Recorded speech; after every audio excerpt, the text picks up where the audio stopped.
yachts and sports cars and cannons of cash. That's what successful entrepreneurs are made of, right? The real defining moments of an entrepreneur's career will probably never make the Instagram highlight reel, but they are our biggest teachers. The lessons that get you to 6, 7, or 8 figures of cash flow. For instance, I had to lose 7 figures to really find out what I was made of and what my mission was as an entrepreneur.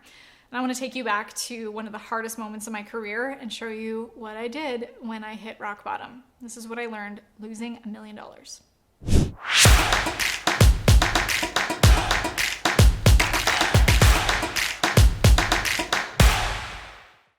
There's a book of the same title, What I Learned Losing $1 Million. And when I saw this book, I thought, been there, done that. Got the t-shirt, very expensive, not fun, wouldn't recommend it.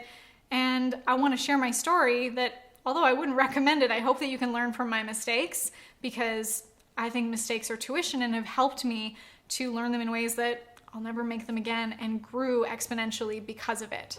I was in a position in my business where we were doing well. We were probably making about $500,000 a year, but it wasn't very scalable. I was in a position where I was working really hard, had a big team. We had a service, which of course, in a service-based business, you require more team members to fulfill on that, which also can mean that your profit margins are lower. And I knew that if I could scale, if I could create different levels of my value ladder, a course, a coaching program, something that didn't require me to, at the time I was traveling all over the States to meet my clients in person and film their content for their YouTube channels, I knew that if I could create these other levels of my value ladder, I could be more scalable, have more profit. But at the beginning of this, was gonna have to invest to be able to build that. And that's true for any business. A lot of times you have to invest to make money. You have to invest in yourself, your skill sets, your team, for you to be able to get returns on that. I don't know about you, but I was not and am not an overnight success. And times where I would try new things, we tried doing a webinar, we tried running Facebook ads. I didn't succeed the first time, the second time, the third time, or the 17th time. So I had put myself into a position where I was investing a lot in team members who had skills that I didn't have. I was investing in Facebook ads to be able to generate traffic for the things we were trying to build. Every month, we were spending more than we were making. We were still making money, but it was 1 step forward, 2, 3, 4, sometimes 5 steps back. And my bank account just kept dwindling to the point where I didn't have any profit or any margins anymore. And I started dipping into my savings. I started dipping into my line of credit. And I believed in myself. And I thought, I know that one day this is gonna pay off. I know that one day this is all gonna work out. I believe in myself. I believe in this team. And you're just one funnel away, right? Which is a very true statement, but it's not one funnel away the first time. My anxiety was creeping up, and I knew that something had to change. I called my friend and mentor, Alex Sharfin, who very kindly, bless that man, got on the phone with me at night on a weekend, and we did the equivalent of like triage, trying to stop the bleed in my business. And this is a story I've shared a lot. I've been very public about this. I even did a series of episodes on Alex Sharfin's podcast of what happened, how I got myself out of it, the next steps. And one of those first steps that we took was on that call, Alex and I went through my numbers, and he showed me that if you let go of these 3 members of your team, people that I had trusted, invested in, and had been hoping was gonna help me build this outcome, if I had let them go immediately, my business would immediately become right side up and I would have profit again. This was a very painful decision to make. I had made the mistake of hiring these people at an investment that was more than I could afford. But in my mind, I justified it thinking, but I can't afford not to. I really need to grow my business. I need to make an impact. I need to reach these people. I need to invest in myself to do that. But I had been supporting their families to the detriment of my own, and I was literally about to lose everything if I didn't make a drastic change. And this also hurt because as a leader, I look at my team as family. And these people, I had visited their homes, I'd played with their kids, I really cared about them. But again, I needed to make this change or else all of us would be without jobs. And after hearing part of the story, I want to hear from you. Do you have a similar experience? A lot of the entrepreneurs that we look up to and follow, they've had this experience too, where it's like a make or break moment. Russell Brunson had the IRS holding all his money. Alex Hormozy had $120,000 sitting in Stripe that they were holding because they thought it was suspicious activity that he made so much money so fast, and had to pay all of his expenses with a credit card, going into debt at a rapid rate. Every entrepreneur invests at some point. It's just the decision that we make, and we hope that we have the right tools and resources and opportunities for that to succeed. So it's not like the business was failing, it was still selling, but it's one thing to be successful on paper and another thing to be successful in business. Whether you're looking at an Instagram feed or a trophy shelf or a list of credentials, it doesn't tell the full story. It doesn't necessarily mean success. And I don't think people realize that you can bring so many false beliefs into your business until you learn and evolve from your previous operating system. And that's what you signed up for when you started this business. Business is a game of constant personal development, and your business will only grow to the level you do. You have false belief systems that are causing you to hit a ceiling.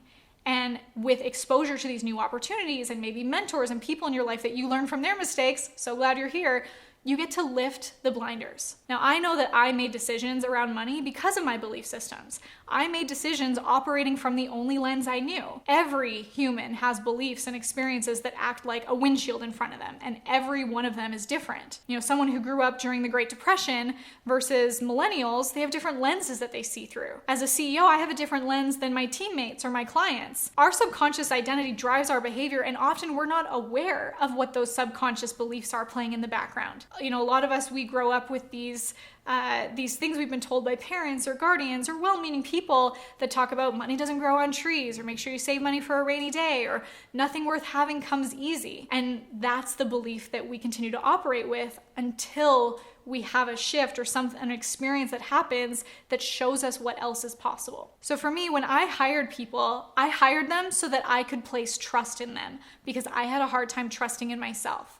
And because of that, I was blind to my numbers. I just believed in myself and I believed in this team that I had invested in, but I didn't make the decisions that now the level of trust that I have in myself would make today. So I was investing in myself, putting money into Facebook ads, doing webinars, because I also felt like I had to prove myself. I was spending more than we were making, I was blind to my numbers, and I was also blind to my ignorance. And the subconscious programming inside of me believed that if I could have this level of success, I thought that I could prove my worth. I was always looking for external validation. And what I learned from this experience, like I said, mistakes are tuition, although I wish that I didn't have to pay or lose $1 million, I learned the lessons that were worth it. I learned that hiring a team can kill your cash flow, but also when you need more time, you need more team, that you can't do everything yourself. And having maybe the belief that if I want everything done right, I have to do it myself, that's limiting. But as a leader, we grow from doer to delegator, and from micromanager to leader. That's where we create transformational leadership, where we have a productive team, and as a leader, we're directing efficient and profitable actions by having KPIs and measurable targets. I also learned from this that money is made in the mind first. Your business only grows to the level that you do. I had insecurities. I didn't trust myself. I looked for permission from mentors and people around me, and even my employees. And I overpaid people on my team because I wanted them to make decisions and I wanted to trust in them instead of looking internally at myself. And it was a choice that blinded me. I didn't protect myself. And even if I had good intentions, I didn't have control. An example is maybe you hire a Facebook ad agency because you don't have that skill set. I am a huge proponent of outsourcing areas that are not my zone of genius or my superpower. But in that situation, you still need to have control of your credit card and make sure that the team that you're hiring is still bringing in a return. And it's not about giving up control in the name of ignorance to the skill. You don't have to learn all of it, but still oversee it. One of the things I loved, a friend of mine, Alex Hormozy, said is that he's the best salesperson he knows. And he says, I can outsell anyone, but I can't outsell a team of salespeople. And he, being new to business, years ago, he hired someone with the experience in building sales team, but he still was involved in it, immersed in it, adapting, keeping the finger on the pulse, and learning the skills for his identity to shift from doer to delegator and to leader. If you want to be financially free, you can't be financially ignorant.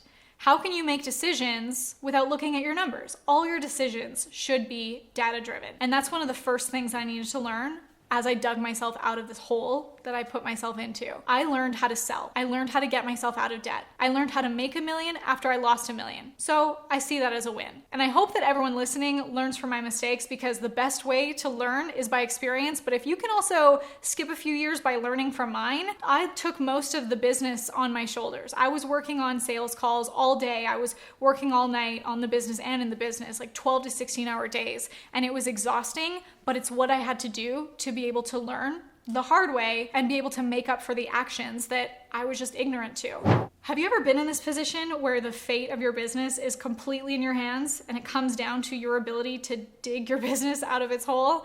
Let me know in the comments below if you've ever had that experience and what it was like. Like for me, it was definitely scary and exhausting, but I was also invigorated by the pressure. Within a few months, we had our first $100,000 month with $40,000 of profit. On sales calls, I had the opportunity to have direct communication with my potential customers to learn what did they need, what problems can I solve for them, what does my audience ask of me?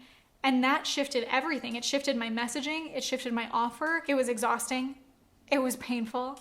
It definitely hit my ego a little bit, but that led me to the experiences and the knowledge that I have today. If you look back on any experience you have in your life, maybe it was like kids in school that were mean to you or mistakes that you made, hopefully you can look back on that and be grateful for it because it brought you to where you are today.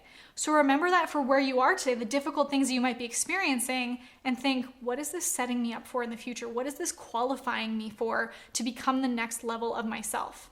As much as I learned from losing $1 million, I'd love for you to skip some of those lessons, learn from my mistakes, and start effortlessly ascending leads from hello to high ticket so you can depend on cash flow coming into your business every single month on autopilot. So if you're on board, I have an awesome free training for you, and I'm gonna give you access to my highest performing, most revenue generating campaigns that you can just plug and play into your business and your YouTube channel to maximize lead generation and sales. So click on the link in the video description below and attend my next free private training where I'll be showing you exactly how to ascend leads from hello to high ticket.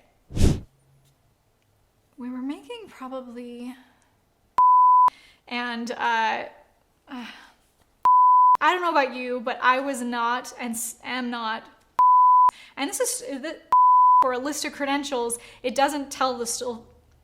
So when you're hearing this, I hope you hear, and this is a story I've shared a lot. I've been very public about this, that this was, and I